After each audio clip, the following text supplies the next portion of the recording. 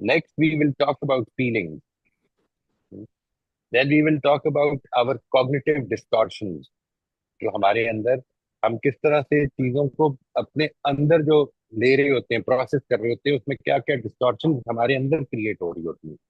जब इन चीजों से आप वाकिफ हो जाएं तो असल में क्या हो रहा है, देखिए मेन हेडिंग है being conscious of our internal processes. You will have to be conscious of your internal processes. अगर आप Right, right. कॉन्शियस नहीं रहे हैं तो you are going to again fall into that trap again. ठीक है जी।